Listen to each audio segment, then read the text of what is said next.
Hey traders, my name's Austin Silver. I really appreciate you checking out this content. Before I let you into the video, I want to let you know that our newest course is available totally for free.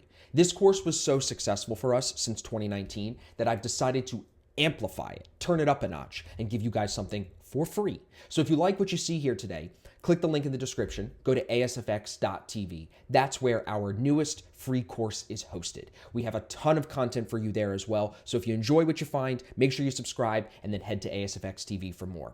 Thank you for checking this out and let me know what you think in the comments. So let's get right into it. What is Forex?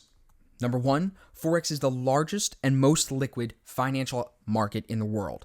Now, what that means is that because of its size, over $5 trillion a day being turned over, you're able to get in and out of your trades easier with no issues compared to any other market. You could add stocks, equities, options, and futures together, and it still wouldn't even be close to the amount of money that's turned over in the Forex market. So that size makes it very liquid, which makes it very easy to trade.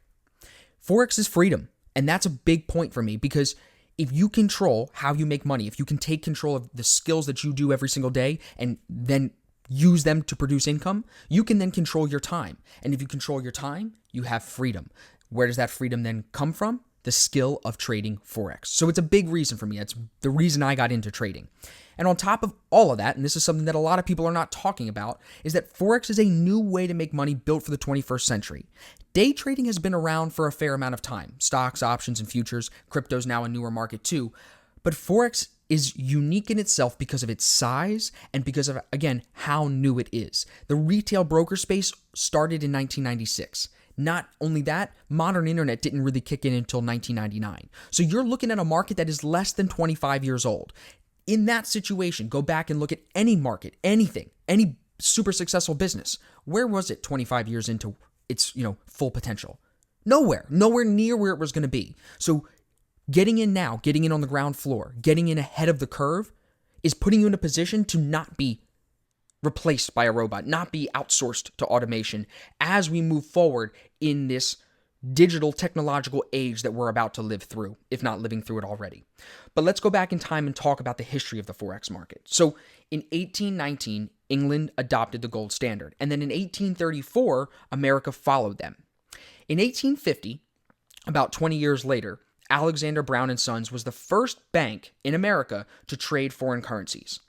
A couple years after that, as more banks started getting involved doing this foreign currency trading, banks started to grow, more regulation was needed. The U.S. Federal Reserve was created in 1908.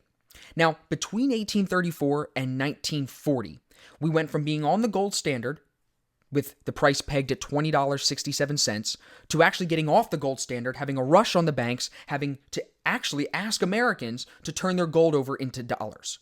Now, think about that. During the Depression, as you can see here on this timeline, in about 1929, people started to hoard gold.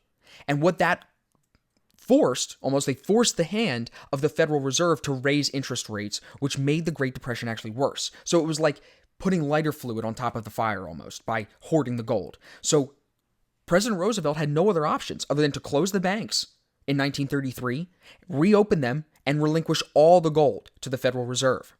It's an interesting concept, right? Roosevelt then asks Americans to come in and he says, hey, can you give us your gold so we can give it to the Fed and we'll give you dollars instead? He starts to introduce this very, very firm fiat money system. And then in 1934, the Gold Reserve Act prohibited the private ownership of gold, which is another interesting thing, right? To prohibit the ownership of gold, a limited resource, right? And then in 1939, it looks like everything worked. The Depression ended and we returned to a modified gold standard. But by the end of World War II, the gold standard was basically dead. World War I started to kill it in some of the European countries, and then World War II just completely demolished it. So in 1944, the Bretton Woods Agreement was signed, and that pegged the value of other nations' currencies to the dollar, the US dollar, which was pegged to the price of gold, now at $35 per ounce. So gold was raised to about $35 an ounce, and other nations' currencies were now directly tied to the value of the US dollar. This is when the US dollar started to become the world reserve currency, and that's a very pivotal moment in the history of our monetary system. Go about 30 years into the future, things weren't working out so well with the Bretton Woods Agreement. That forced Nixon to actually put the dollar into free float and cancel the Bretton Woods Agreement. The main reason for the failure was basically that there wasn't enough gold to back the US dollars that were in circulation. The Fed had worked and printed money to allow the government and private people to spend, lend, and what that caused is just too much money in circulation. There wasn't enough gold to actually equal the amount of money that was in circulation, the fiat money. So now we were going from a system that was completely on gold to kind of like a half gold, half fiat money because there was the floating money, but the gold was still on reserve. And now, 1971, we say, screw it. The gold's just going to sit in the vault. We're not tying anything to gold anymore because there's just way too much money. This is out of hand almost. The money is floating everywhere. We just need to let that value float, let the global economy be what it's going to be. Not saying it's a good thing or a bad thing because I'm not an economist like that, but it's an interesting concept when you think about how quickly, within the span of 100 years, it went from being pegged to gold, which it had been for hundreds and hundreds of years before, to then being not at all. And now it's completely fiat based on these pieces of paper. Then, let's go a little bit forward now. We have the technological wave coming, the internet's starting to come out, and in 1996, the first online retail brokers are open. Throughout this entire process, throughout the Bretton Woods Agreement, throughout all of this, as these banks were formed, you didn't have Joe and Schmo from down the street going and trading Forex. It just wasn't happening. Banks were used to hold people's money, and that was it. They weren't placing these transactions. So the only people trading Forex at that time were big banks, big corporations, big institutions. But now, 1996, 97, internet starts getting a little popping. Retail brokers start popping up. You can actually get into Forex if you have access to the internet, and you still at that point needed a large amount of money. But as time went on, because we know how technology works, things evolve, things get cheaper, things get faster, and they get smaller. So what happened? More than 80% of Forex transactions now involve the dollar. Everything is around the dollar now. It's been that way since 1971. 60% of all the transactions that are done in the Forex market across all the brokers are done either in the UK or the United States. So two main powerhouses, and the rest of it's basically done in South Africa and Asia. So let's talk a little bit more about the participants of the Forex market. It starts at its core with the interbank market. The trades between the large banks form the core of the Forex market by volume. There's more to that though. The bank's continuous commitment to buy and sell currencies is a cornerstone of all pricing throughout the Forex market. Despite the huge volumes that go through the interbank market, we're talking over 50%, a large portion of Forex participants don't even have access. You and I can't trade within the interbank market. One of the foundations of this interbank market is the credit relationships that these large banks have between each other. The banks buy and sell currencies between themselves on a credit basis alone. Furthermore, the deals between this interbank market are typically very large with very, very small spreads, and like I said, are limited in terms of knowledge to the public. We don't know actually what they're doing. We don't know how much Citi is passing to JP Morgan, and that's part of what is the foundation of the Forex market, because these banks then price it out to the other market makers that we actually can interact with. So underneath the interbank market, it's the rest of us. We talk about the smaller banks, the large multinational institutions, pensions funds, hedge funds, insurance companies, and like I said, you and I, the individual traders. We are all underneath the interbank market. And the way that you can picture that is with this graphic here. You can see the central banks forming with large major banks that interbank market. Outside of them, we have, like I said, the investment funds, commercial insurance companies, big speculators, and then, of course, the ECN brokers, the market makers that get passed through to us. That's where we're taking our orders from. So when we talk about the two different types of Forex retail brokers for us, where that price is coming from, you either have a market maker or an ECN. The difference is pretty simple. Market makers create their own bid and ask spread, and they're working very closely with the bank. And even market makers themselves have limited access to what they can do with that bank. So they're not part of the interbank market, but they're a little bit more tied to the bank than, for example, the Electronic Communications Network, the ECN. ECN is the most common form of retail broker that we will find, and in my opinion, they work really well for what we're trying to do. What you and I are trying to do is, either If you're a part-time guy, take yourself out of your 9 to 5 and start trading full-time. Or if you're a full-time trader, like I said earlier, you're looking to level up, right? So if you're trying to do that, the ECNs are the best bet for us, I think, because they shop around for the best spread available from multiple market makers. You're not tied to one market maker. If you were tied to one market maker, you're probably getting good spreads and you're probably getting good deals because you're doing large size. But if you're not, like most of us, we need to use ECNs. ECNs are still going to provide a great tool, a great network to shop around that spread and get us the cheapest price possible. Those lower spreads, the reason we want to be shopped around to find the cheapest one is because that's going to keep our cost per trade very, very low. Okay? So when we talk about retail brokers, like I said, they're set up in partnership, cooperation, or as a subsidiary of a bank. And this is the broker that's going to hold your money. You could think of this as like your Wells Fargo bank account, your TD bank account, whatever bank you're using. This is your bank account. You're going to deposit money here, and that's what you're going to use to trade with. That's the money you're going to use to trade with. Brokers have specific regulations, and I think it's important to discuss this before we even get into the charting. Some people will say, don't worry about brokers, just learn the charts. How could you do that if you need to hold money in a broker to actually trade and make money on the charts? So when we think about brokers, you want to make sure you're going with someone that's regulated, right? In the United States, that's either going to be the Commodities and Futures Trade Commission, the CFTC, or the National Futures Association, the NFA. If it's regulated by one or preferably both of those agencies, there's a couple of rules that they have to follow in, for example, if there was a situation where there was a major flash crash, major market crash, these regulated brokers have to hold cash and pay out certain amounts to their clients, and that's part of being regulated. If you go with an unregulated broker that seems too good to be true, they might offer you higher leverage than that regulated broker, but your money is not protected like it is with the regulation. So you really want to do your research before you go jumping in, and I think that too many people get sucked into those unregulated brokers, and then a year later, after blowing 15 accounts, look back on it and say, damn, I should have just taken all that money that I funded those 15 accounts with and put it into the regulated broker. Even if it means trading smaller in the short term, you want to do that. And I'm going to explain all of this with the leverage and the margin in a little bit in Chapter 2. But for now, just understand with the regulations, you more often than not, guys, you want to go with a regulated broker. It's just safer. If you're really in this for a business, if you're really here to do this in the long run, you really should be with a regulated broker. And honestly, if you're really trying to take it seriously, I would trade under an LLC so you can get the tax benefits of that as well. So what are we trading in Forex? Well, the short answer is nothing. The retail Forex market is purely speculative. There's no physical exchange of currencies that ever takes place. All trades exist simply as computer entries and are netted out depending on the market price.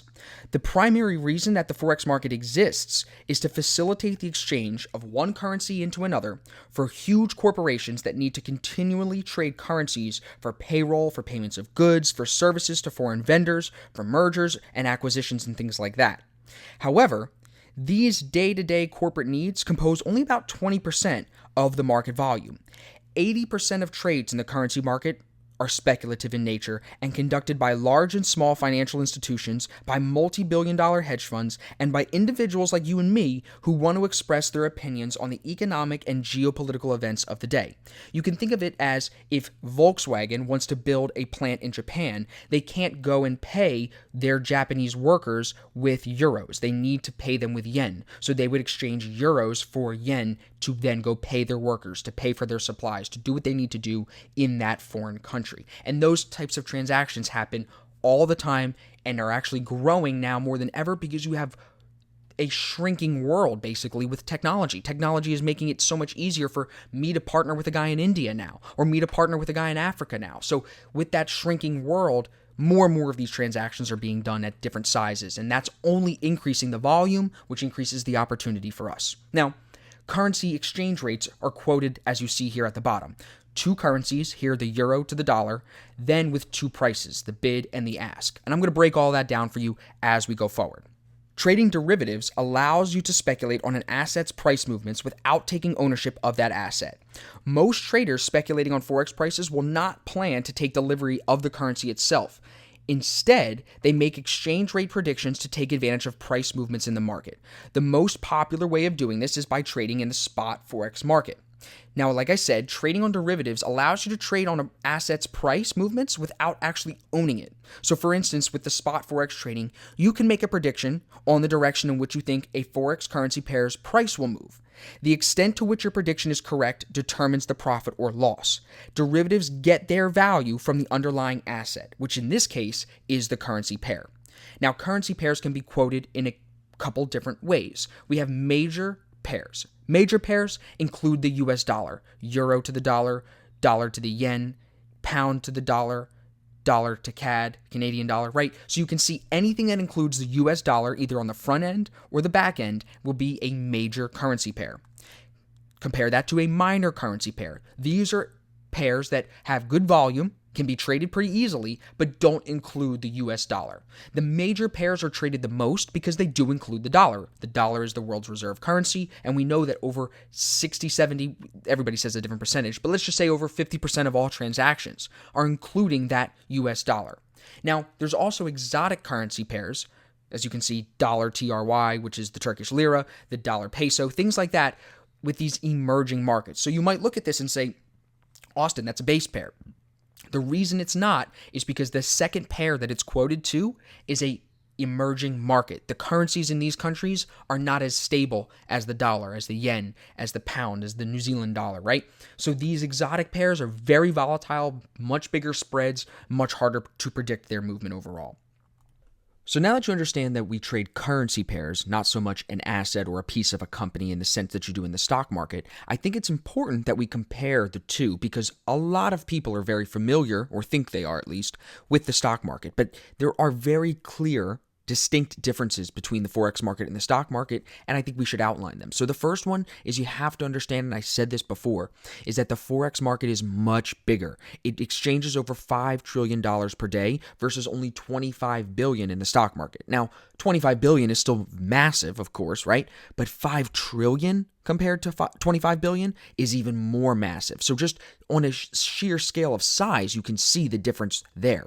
We can also talk about the operating hours of the market. The stock market is limited to when the exchanges are opening. Now, of course, some people can trade pre-market and post-market overnight hours and things like that, but even that type of trading is limited when you're in the equity market. In the Forex market, it's open 5 days per week. It opens Sunday evening and closes Friday afternoon. So much more opportunity, much more just sheer time to trade, to be in the market, to be making money. So another, in my opinion, powerful characteristic of the Forex market. There's also greater volatility, where the stock market tends to have more stable prices that change over a long period of time, especially in the big blue chip and even mid-cap stocks. There are small caps that move a lot, but for the most part, the stock market has these stable prices that over the long term continuously basically go higher, right? So if you buy and hold, over the long run, people will say you'll make money. But that's not what we're here to do.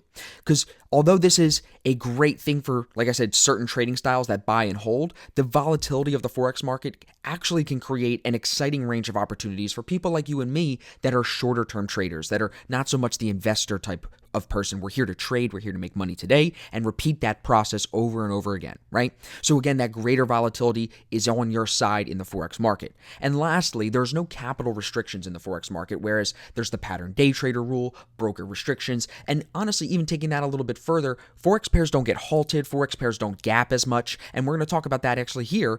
So even more powerful characteristics that will make the Forex market more attractive to you if you were thinking about getting into the stock market, or if you're already in the stock market. You're not going to have to worry about a lot of the things that you do in the equity market when you start trading Forex. There's no manipulation to the same extent. Like I said before, you can't get in trouble for insider trading. There is no information that is privy because we're trading as soon as that information comes out, and that's moving the market itself. So it's all tied together in a much, I would say, it presents the chart cleaner, much more clean way compared to the stock market. So because there are no closes at the end of each Forex day, right? There is a changeover of day, but there's no direct closes except, like I said, on Friday evening for the weekend.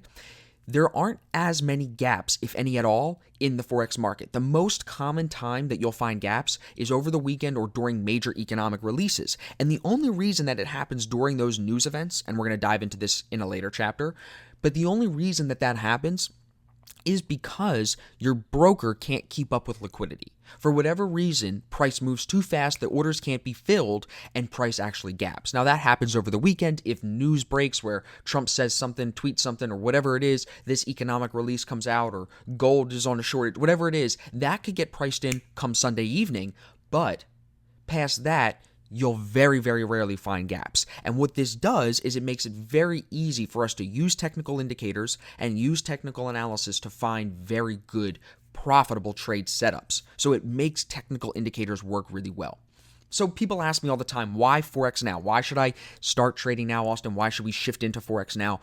You're here in the course because you understand that the global economic climate that we're living in right now is ripe. It's a good word, right? It's ripe with opportunities. It's filled with opportunities for us to take advantage of. Whether you want to talk about Trump and North Korea, Trump and China, Trump and Mexico, all of these trade deals just right there. Plus, how about the economic turmoil in Venezuela? All of these things are coming to play, and that creates opportunity in the Forex market. Can't forget Brexit. Can't forget the protests in Hong Kong. Can't forget the protests in France. I mean, all of these things create volatility, which actually scares a lot of investors away. But we are not investors. We're traders, and traders take advantage of opportunities as they present.